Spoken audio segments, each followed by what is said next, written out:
कांद्री माहीन परिसरात एक निर्दोष वृद्धाला भरधाव ट्रकने चिरडल्याची हृदयद्रावक घटना घडली आहे। रवींद्र मारुती मून वय 70 वर्षे आपल्या दैनंदिन कामानिमित्त रस्ता ओलांडत असताना ट्रक क्रमांक RJ14GP 157516 हे त्यांना भीषण धडक दिली। या अपघातामध्ये त्यांचा जागीच मृत्यू झाला।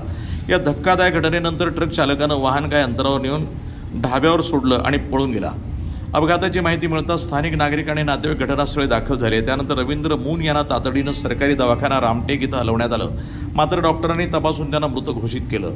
या घटनेनं कुटुंबियावर शोककळा पसरली आहे। अपघातानंतर संतप्त नागरिकांनी प्रशासनावर तीव्र नाराजी व्यक्त केली आहे। रस्त्यावरील या भरधाव वाहन चालकांच्या निष्काळजीपणामुळे निर्दोष लोकांचे बळी जात आहेत। या ट्रक चालकाला तातडीनं अटक करून कठोर शिक्षा झाली पाहिजे अशी मागणी संतप्त नागरिकांनी केली आहे। या घटनेबाबत मृतकाच्या कुटुंबियांनी पोलीस स्टेशनमध्ये तक्रार दाखल केली असून आरोपी ट्रक चालकाविरुद्ध गुन्हा दाखल करण्यात आला आहे। ट्रक क्रमांक RJ14GP 157516 वरून आरोपीचा शोध घेण्यात येत आहे।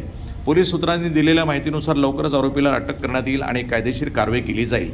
रस्ता सुरक्षेचा प्रश्न हा पुन्हा ऐरणीवर आला आहे। प्रशासनानं कठोर उपाययोजना कराव्यात, रस्त्यावर वेगमर्यादा आणि वाहतूक नियंत्रण अधिक काटेकोरपणे लागू करावे अशी मागणी नागरिकांकडून केली जाते। रामटेक पोलिसांनी लवकरात लवकर दोषी ट्रक चालकाला अटक करून न्यायालयात हजर करावं अशी नागरिकांची जोरदार मागणी आहे। प्रशासनानं जर तातडीनं कठोर पावले उचलली नाहीत तर याविरोधात तीव्र आंदोलन छेडलं जाईल असा इशारा स्थानिकांनी दिला आहे। प्रतिनिधी अजय मेहरकुळे, रामटेक, नागपूर, NTV न्यूज मराठी।